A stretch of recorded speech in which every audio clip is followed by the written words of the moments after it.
So, quick recap. Last time I talked about the concept of a high value man and how it plays on some underdeveloped sense of self that you leave your true self behind and instead put on whatever mask you need in order to fit the society or whoever else it is from which you're seeking some sort of affirmation. That alone is a big step. If you've done that, now we can have the real talk about what it looks like to be a man. Okay. Um, at least how I laid it out, the implication I think is fairly straightforward. Being a man is being of real value, not perceived to be of value.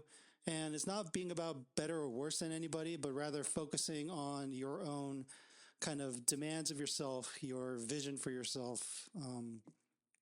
The focus here is just overall inward, right? Into self-perception, into self-worth, into self-appraisal. The hardest part of starting this journey, though, is that it honestly sucks to look inward.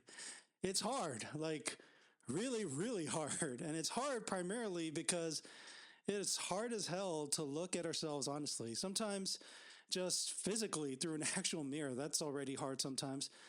But also emotionally, right? Through a mirror to our souls or something like that, right? Like if you were lucky enough to have people in your life that were supportive of you and give you space to be yourself, embrace and, love you as you are and walked through life together with you and to help you work on your flaws or weaknesses and also encourage you, and pointed out all the great things that you are, then you'll probably have an easier time doing this. But if you're like me, this shit's going to be hard. It's just going to be hard. Yet, even here, so assume that you had all these wonderful things going for you where maybe you've already done some sort of self-reflection. Even here, though, I think it helps to get professional help. I'm talking about therapists. Like, if you don't have one, go get you one, a good one. It's hard to find a good therapist. And essentially, well, it's especially hard if you want to open up to a male therapist since there's a real shortage in those. But you need somebody to talk to, somebody to explore with you how you genuinely feel and think, to be open, to take risks without feeling like you might be shamed or shunned from a community, right? Look, it's hard being vulnerable as it is, but when you're doing it with friends, family, or in the public arena, there's genuine risk involved. Right? Like real risk. And there's, I think, a good reason that people don't want to open up to just anybody, right? Apart from reacting negatively to what you say, maybe just as bad as if they react in an unhelpful way, right? So for example, suppose I wanted to talk to a friend about feeling severely depressed, so much so that I have trouble getting out of bed in the morning, I never get anything done, I'm wasting away, and I smell terrible because I don't shower. I'm sure they try to cheer me up. Maybe one of them would offer some advice like, hey, work out, exercise will make you feel better. Or maybe they'll try to take my mind off of it by switching topics to something else, or suggest we do something together, something that I used to find fun, like maybe bowling, because they know that I love bowling. I can see that they care, but if you've ever been somebody who's depressed and in this sort of really deep depressive state, right? Their response is not helpful in the least bit, right? At least these kinds of responses, right? And definitely not how a quality therapist would, I think, respond. And that makes sense. They aren't, your friends aren't trained for this kind of talk. They mean well, they care, and that's also part of what makes it all the more worse. I can see that they're trying, and because they care, I feel like, oh man, I feel even worse that I don't feel better, and everything that they're saying is actually making me feel worse. It makes me feel unseen. I feel more alone. I feel just like they don't get it, right? So, to help me explore what I feel, to help me better understand it, where it comes from, I need to have a different kind of discussion that I think the professionals are kind of best equipped for. Okay. Now, I want to be clear. Yes, I'm supporting getting a therapist, but no, this is not my primary point. Okay. I'm not here just advocating for getting a therapist. Getting professional help is one way, one of many in our learning to be comfortable and looking at ourselves honestly. because at the end of the day, that's really the goal, right? However, which way you get there, there's a lot of different ways of getting there. There's a lot of different things that will contribute to your being able to get there. Seeing a therapist is one. That's why I believe in, the importance of seeing a therapist, just because I think there's some benefits that you don't get from, say, friends and family and community. But those are also necessary as well, right? Having a good social support network really helps you in better understanding yourself, like people who actually care and aren't going to be judging and shunning you, but rather trying to kind of help you unpack whatever it is that you're going through. Um, so, so this is why I promote therapy, but again, it's not the only way.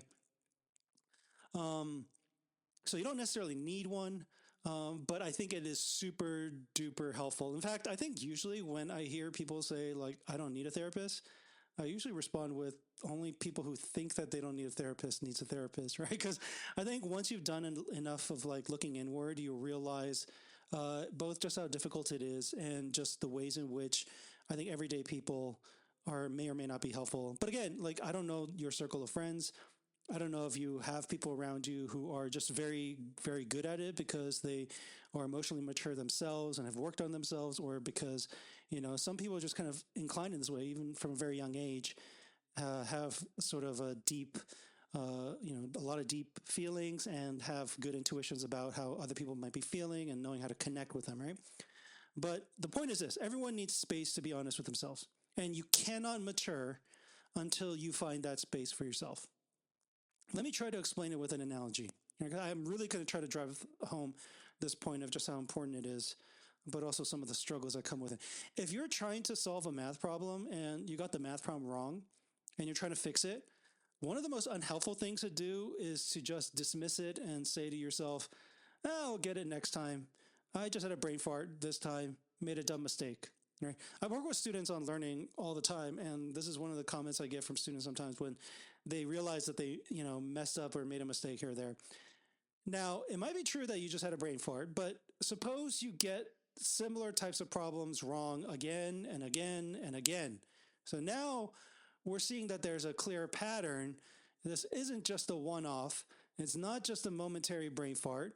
There's something that you're not getting or not doing that's leading to your making these mistakes fairly consistently.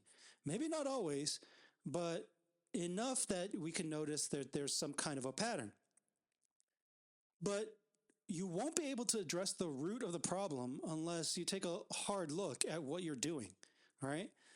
You need to figure out where it is that you're going off track, because if you don't, you're not going to diagnose the problem correctly and you're not going to actually fix it, right? Life is full of these types of problems. Look, if I keep going into debt every month, I can tell myself that I just had a bad week or a bad month, made some bad decisions this time around, but next month I'm gonna get it right, right? But again, yeah, it might be just a one-off, and if that's what the track record actually shows, if that's what reality actually shows, that's one thing. But if this is a regular occurrence and I'm constantly in the red, I'm like every month I'm going further and further into debt, right? Then there's something deeper going on with my spending habits, with my saving habits, with the way that I'm treating my finances, whether it is that or I'm not earning enough, right? Like if it's not if I don't actually get to the root of the problem, I'm not going to actually fix the problem. I'm going to continuously go into debt. I could try to do all the patchwork stuff I want to do, but it won't make a difference because the root of it, the real source of the reason that I'm going into debt, is never addressed. Now, what is the issue? What needs to be fixed? That's something for everyone to figure out for themselves. For everyone is going to be different. Everyone has a different life story. Everyone is wired differently. Everyone has a different temperament, right? I don't know you. Yeah, I don't even know who any of my listeners are, right? So I don't know any of you. You need to figure it out for yourself, or to be able to find people who can help you figure out what it is that's actually going on, right? Similarly, if you want to grow up, if you want to mature, if you want to be a better version of yourself, the place to start is to figure out the root of what's leading to all the problems in your life, right?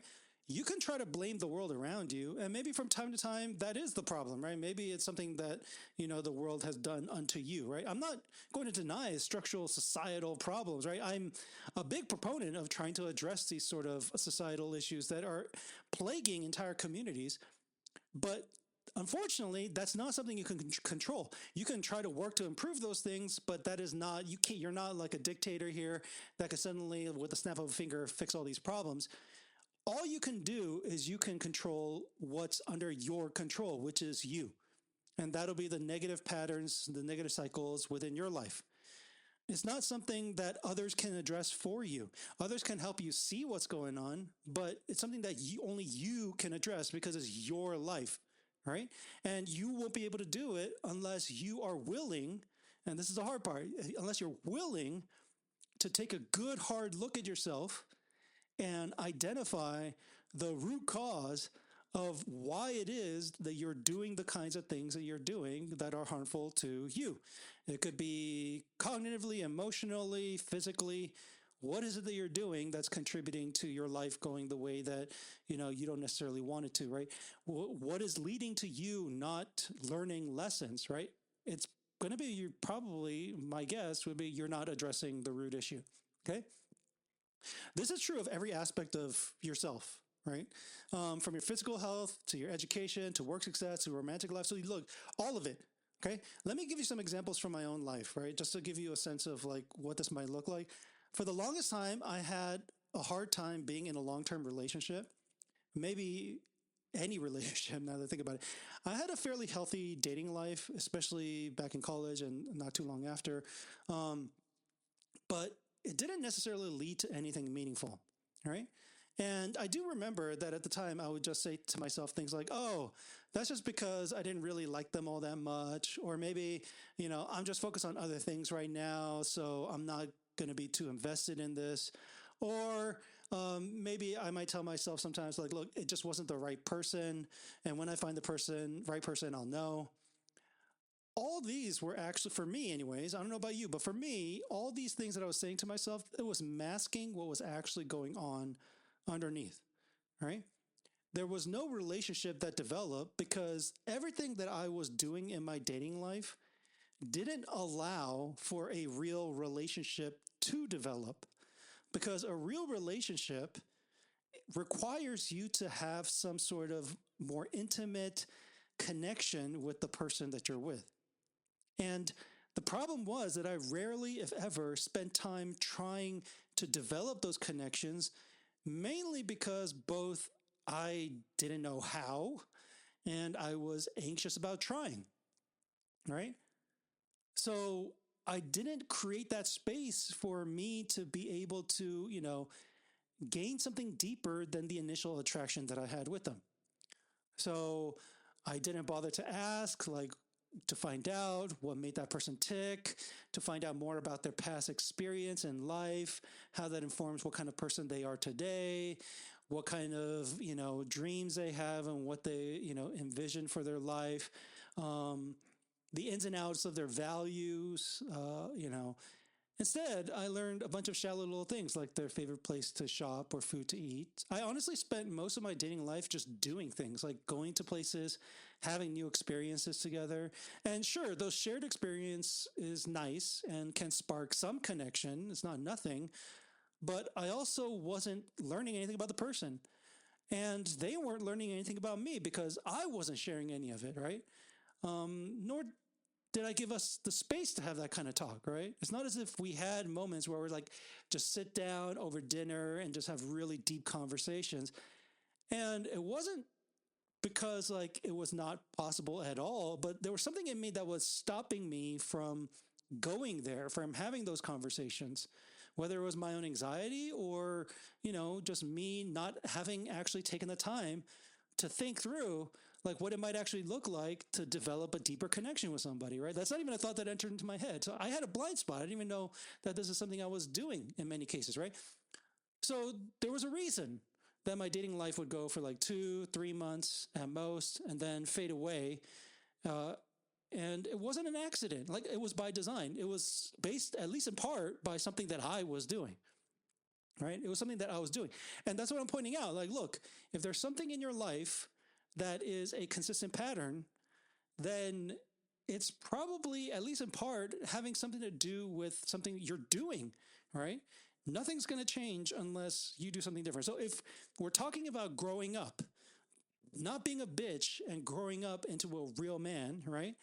Then one of the things you're going to have to at least develop, at least a fundamental thing you're going to have to start doing quite regularly to get better at it, is to take a moment to really slow down and process what it is that you're doing, noticing patterns in your life. And instead of being a bitch and running away from it, taking the time to try to actually address what it is that's going on in your life. Now, everyone has different issues. Everyone's struggling with something different. Everyone has different sort of patterns. I don't know what it is for you, but my point is that we're going to have to take a time to go ahead and actually figure it out, right? To not run away from it, to actually be willing to address it, right? Here's another example. Whenever I was anxious or depressed, I would tell myself that it was a phase, a period that will come and go like any other feeling, all right? I just need to ride out the wave, right? I think a lot of this actually, this way of thinking comes from my parents. I remember my parents, especially my dad, thought that I had like phases of being really angry and then really depressed. And he would always say that it was a phase, it'll go away. My mom often did this too. Like she would always like especially like when I was sad or depressed or, whatever it was, she would try to distract me and get me to try to be happy right away. Or if I was anxious, she would just tell me that there's no reason to be anxious and to try to get me to feel differently, right? The goal was always like, let's get you to move past this, right? Let's not deal with it. Let's just try to get you to move past it, right? So that sort of way of thinking about things kind of creeped into my own life. And so the goal was always to get me to stop feeling the way I was feeling because it wasn't a good feeling, right? It doesn't feel good to be depressed. It doesn't feel good to be angry, right? It doesn't feel good to be anxious. Like these are not pleasant feelings, right? So in that way, I would try to cheer myself up when I was down. And when I was anxious, I tried not to think about it and distract myself. I was using the coping mechanisms, if you want to call it that, that I had learned from my parents. Of course, to some degree, these strategies worked, right? And that sometimes I might find some momentary relief. But that's the thing. Even though I had convinced myself that these feelings went away, it never really did because those feelings were never addressed. It found its way out in all sorts of other ways. In overeating, excessive drinking, being reckless with my spending, oversleeping, neglecting responsibilities. Like, I can try to ignore my feelings as much as I want. Those feelings, however, do its own thing, right? They don't go away because I want them to. No, in fact, they find their way out in far more harmful and destructive ways. The point again is simple, right? Before you can actually fix whatever is ailing you, you need to take a hard look at yourself and be honest about what's going on, including your intentions, your values, your desires, your actions, your history, your mistakes, all of it. Without taking this first step, everything after is just worthless because whatever it is that you're doing, you're not actually addressing what needs to be addressed. Okay? So the reason I'm stressing this point of being honest with yourself so much is that if you're like me, you're probably the type to look quickly for a solution without really understanding the problem. Because I'll be honest, it's easier to give some half-assed diagnosis that doesn't, where you don't have to deal with your real feelings and then move on to, just trying a bunch of shit to try to fix a problem. Diagnosing the problem in yourself is emotionally hard. So it's much easier to just jump straight into problem solving mode. But again, because you're not addressing the actual problem, you're going to keep facing the same issue again and again and again, right? It's like doing constant patchwork to stop all these tiny leaks when you need to first stop the giant source of the leak, right? But it's far less painful to focus on patching up these little leaks, right? Than to address the giant elephant in the room, right? The big leak that is leading to everything else, right? I want you and I to never forget the importance of slowing down and first identifying the root of the problem. No matter how hard it is, you need to accept that there's no way to fix a problem without a proper diagnosis. I need for all of us to stop living in denial because that denial just means that you're not going to fix what's broken in you. And when we have broken men raising broken boys, what we end up with is just another generation of broken men. I personally want to stop this cycle, at least insofar as I could in my circle of, family and, my children, my child, I should say, and the children around me, right? That cycle won't stop unless we each do our part to start being honest with ourselves. All right? Okay. So far, I haven't really given you anything actionable other than go see a therapist. But look, I think there's a way that we can help each other be more honest with ourselves. Okay. So let me direct my attention to the men that already have the maturity to be honest with themselves. Please, I want you, if you aren't doing this already, to be open, to be vulnerable, and do it with a louder voice than other men in whatever platform you have. Okay. We just need more men to start being a lot more vulnerable. Like, we need men to kind of, demonstrate what it might look like and to show that it's not the end of the world. It's not the scariest thing. It could be done. But at least creating that culture makes it a little bit more comfortable. Okay. Again, we learn from seeing what people do, not from what they say. And we need to see more men being vulnerable, men who are not defensive, but can sit with the good and the bad and the ugly in them, and be able to show other men that it's okay to have some shortcomings, to be able to love your flawed self. There's a friend that I have that now lives in South Carolina. I think, actually, I'm not completely sure now, now that I say it out loud, who I had gotten into contact with when I was lonely and depressed. And this was like, I hadn't talked to him in years. And then I got into contact just right around this time in my life when I was going through a really bad depressive episode. And he was very, very open about his feelings. He was kind of like always like this to a large degree. I mean, I thought I was fairly open, but I realize now that I was probably just more impulsive and just blurted stuff out. And I wouldn't necessarily call that open now. But I realized that I was actually hiding quite a bit of my true self from myself as well as from others, right? But he would tell me things that honestly made me feel super uncomfortable, right? He would say things like, "I love you," right? Or he would call or text me just to check up on me. And I don't know if I actually told him directly. I was super weirded out at first, right? It was like overwhelming for me. It was like too much, right? It was so much that I needed to take a break from it all. Sometimes I would just kind of like try to avoid or maybe like have some distance because like, ooh, man, that's weird. I don't know how to feel about that, right?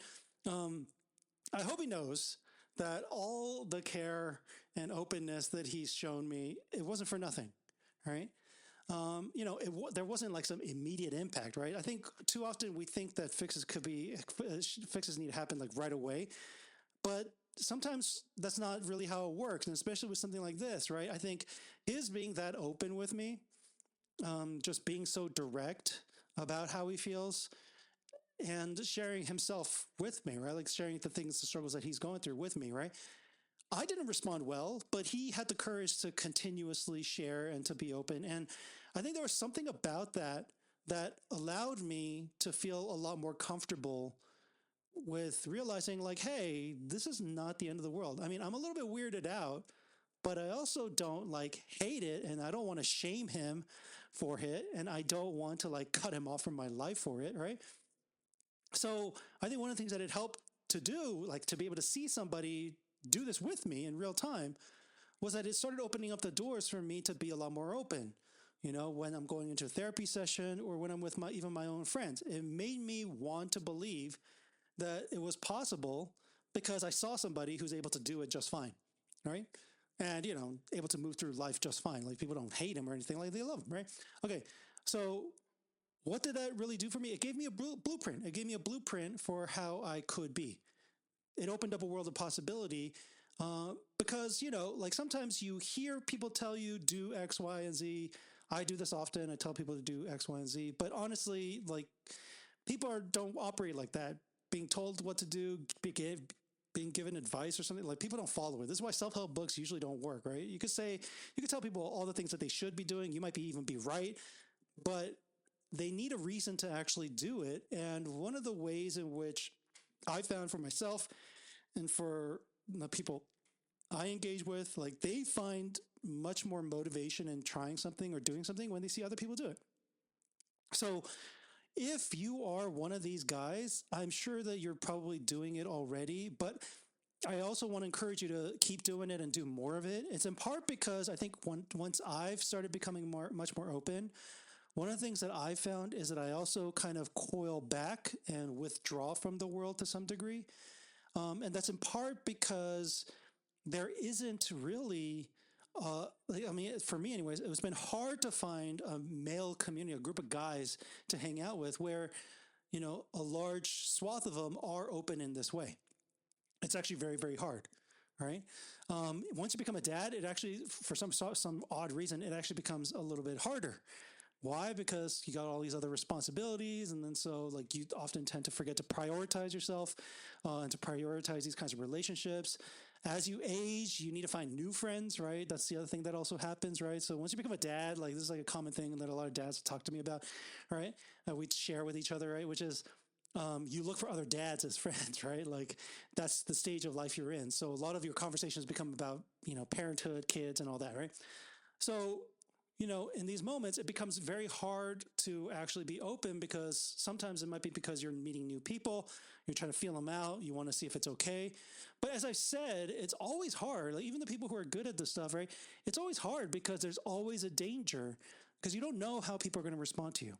You don't know if people are going to be accepting of you or if they're going to judge you or if they're going to talk down to you, or it might have real tangible consequences, right? It might mean, impact on your business, on your finances. It could be impact on your relationships, on, relationships for your kids, right? If you have family, like, it could sour relationships in other ways, right? So there's real risk. So I understand that it's really hard. So I think it's important to at least acknowledge that there are men who are able to do this, and I just want to encourage you to just keep on doing it. But I think even if you're not good at this, or if maybe you feel like you're not, great at this, I just want to encourage you to let you know that it's just a skill set like any other that anybody can learn. And, like I like to think of it kind of like plumbing or housework. Like I became a homeowner not too long ago. And, since then I have, it's not a nice home that I have purchased. There's a lot of issues with it. So as a result, I have become very familiar with Home Depot and YouTube videos on how to fix a bunch of random stuff because, paying somebody to do it tends to be very expensive, right? And, in the beginning, it was super scary. It was super scary because I had no idea what I was doing. I was afraid I was going to like blow something up, right? And then boom, there goes, there goes everything that I put all the money that I put into this thing, right? So it's scary. And so you're taking like low risk. You're like, okay, let me do this project that looks a lot easier, that is not electrical wiring, so I don't burn or blow anything up. Let me not deal with the gas, anything with the gas furnace or anything like that. Let me deal with simple things that I know, is low stake, right? Great. Start with the low stake stuff, right? Because honestly, that's how we learn. We don't learn by, I mean, I understand that some people do this, where they throw their kids into the deep end of the pool and tell them to figure it out. But a lot of us learn in a progressive way, right? We learn a little bit, right? The low risk stuff. And then we feel comfortable with it. So we challenge ourselves and then do something a little bit more difficult. And then as we get better at it, we feel more confident and then we do more and more of it. That's kind of how it is for me, right? I needed somebody as like a mirror to, like as somebody who I could talk to that I, saw as, here's an example of somebody who can be very open in this way, who could share and really explore themselves openly to show what it looks like. But, it doesn't have to be that. The one rule really is you need to have people you could talk to that aren't going to judge or shame you. And here's one of the things I think I really like about men is that most of the men, at least the ones that I've encountered, rarely are judgmental. They're very open. They're very accepting. I'll talk about this another time, but I think maybe a little bit too much in that direction. Sometimes they're a little bit too forgiving of things that they maybe shouldn't be so forgiving of. But I find that if anything, men tend to be quite accepting. Now, they might still rip on you and make fun of you, but there's just something about male culture where that's a sign of affection. Like it's a weird way of showing affection. So I want to just point out, like, it's perfectly fine to do it, take little baby steps, do it little by little. But I want to encourage you because I think that men are better at this than they give themselves credit for. Right. And if you're like me and you have a lot of men in your life, like boys that you grew up with or people that you've developed friendships with over the years, you'd be surprised at just how much they want to be there for you. A lot of times it might just be that they don't know how. And you might be feeling this way. I think it might be helpful for all of you to kind of talk about it and to, as I'm sure your inclination probably is, to be forgiving of one another when they don't meet up, meet some sort of the quality of interaction, right, that you might have envisioned as like the ideal. It doesn't have to be that. It could just be starting off by sharing some stuff about yourself to each other. But here's the thing, you can't really be honest with yourself without also being honest with other people. I think they kind of go hand in hand. I don't know which one came first, like chicken or the egg, right? I don't know which comes first. What I do know is that they feed off of each other. So being open and honest with others about your heart, about your struggles, about all of what's going on in you, right? That actually helps for you to feel confident in being more honest with yourself because now you realize it's safe. But also, as you become more honest with yourself, you would realize that, hopefully, you'll realize that it's okay to be who you are. And so you're not as worried about how other people are going to respond, and you're much more open as you talk to other people. Okay? Look, there's been a lot said of boys being taught not to cry and the kind of damage that does to their emotional health, and then stuff along these lines, right? It's not really that boys, have feelings and should be allowed to express them. I mean, it is, but it's not quite the point. I think that's kind of like, that would be missing the point, right? Being able to cry outwardly is really a genuine expression of a boy's inner self, right? They want to cry because that's how they feel. When we shut that off, or we tell them to shut that off, what we're doing really is teaching boys to disconnect from who they are, to be dishonest with themselves, to tell themselves lies. I mentioned the example of the kind of coping mechanisms that my parents left me with, which is a lot of denying how I'm feeling, right? Or dismissing how I'm feeling. Like, I'm angry. I have a good reason to be angry, but instead of talking about why it is that I'm angry, it's just, let's write it out and let's let biology do its thing. And, eventually that's going to calm down and you're not going to be angry anymore, right? As if the feelings and why it is I felt the way that I did really doesn't matter. It's more a matter of, time and letting, my body run its course or something along those lines. Okay. That's dishonesty. That's dishonesty with myself. So if this is what you've been given and utilizing for most of your life, that's going to be your go-to in your toolbox. And as a result, you're going to continuously be dishonest with yourself. But as I've said, being dishonest with yourself in this way, it's not addressing anything. And this is part of the reason that you don't grow. This is part of the reason you don't mature. You never actually get to the root of the problem. And all you're doing is you're doing patchwork on things that you can't patch in the way that you think you can. Right? So it's this dishonesty that prevents us from getting to the root of what ails us. When you understand this deeper point, you should see why it's important that we create a space, that we create a space for each other to be our most authentic self.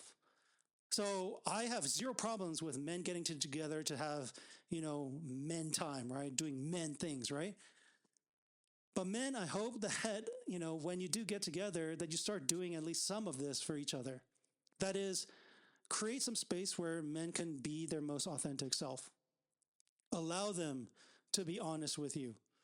And honest about the things that honestly a lot of men, from my experience, don't want to be honest about, which is the things that are difficult and hard. It's easy to share the things that, like your successes and, moments of joy. It's a lot harder to talk about your anxieties, worries, fears, shortcomings, insecurities. Those are a lot harder, right? So I want to kind of encourage you to create a space where, do all the good stuff, the fun stuff, but don't, again, like I talked about with my relationships and the lack thereof, right? Don't focus on just doing stuff with each other, but take a moment to actually ask about what's happening in each other's lives, to be open and willing to share what's going on in your life, right? I still think you should find a professional to talk to, right? If anything, it's like, like I'll be honest with you. Like I still do not feel confident dealing with electrical wiring stuff in the house. I don't feel comfortable with it at all. I feel like I'm going to electrocute myself if I tried, even if it's some basic stuff, right? Some of my friends have told me like, oh no, this is easy. That's like you just need to do X, Y, and Z, and then YouTube videos make it seem as if it's super easy. But I'm deadly scared, right? I'll still hire a professional. Why is that? Because I'm scared, right? Now, if I had somebody like a professional who actually guided through and taught me how to do the things that I need to do to fix my house, then I'm sure that I'd feel a lot more comfortable and confident about what I'm doing. Does it make sense? Right. So the analogy here would be talking to a therapist. It's like practice, right? It's like getting better at this. And then you start feeling better about yourself because you're like, oh, yeah, I feel like I could definitely do this, right? Oh, like you're running through the script and you're like, okay, I could try doing it differently. I've gotten bad responses. Like you could brainstorm with your therapist. It's like your partner in crime, right? Trying to figure out how to be better about, being open with yourself and with others, right? So I would still say find a professional, right? Um, but I also think it helps when we have multiple places to be our most authentic self. Because honestly, I find to be the best, versions of themselves are people who are just consistently who they are wherever they go. They don't change themselves for other people. They are comfortable with who they are. They've accepted themselves for who they are. They know who they are. And that's how they walk through life, right? My friends will tell you, I still fall short in creating that kind of open space myself. I can be brash and dismissive and critical. I pop off. I talk my shit a lot. I'm sure there are men who, are far better than me at listening with genuine empathy and understanding. So there's a lot of ways in which I can grow in that respect for sure. But I'm not going to stop trying because it's not until I put myself out there, it's not until I try and exercise a little bit of courage and be willing to take some of these risks that I'm going to get the feedback that I need to be better about doing this with, for other men. Okay. So I hope that at least leaves you with on a positive note. But the one thing I don't want is for us to, try to do this ourselves. You need mirrors around you to help you see it. And it's going to be hard and it's going to be scary. And it's not going to feel good. But I just want to encourage you because this is the fundamentals that I think are going to shape everything else that we talk about. Like nothing happens in terms of you being less of a bitch if you're not willing to first take an honest look in the mirror and acknowledge when you're being a bitch, right? So let's do this for each other, not to tear each other down, but to build each other up.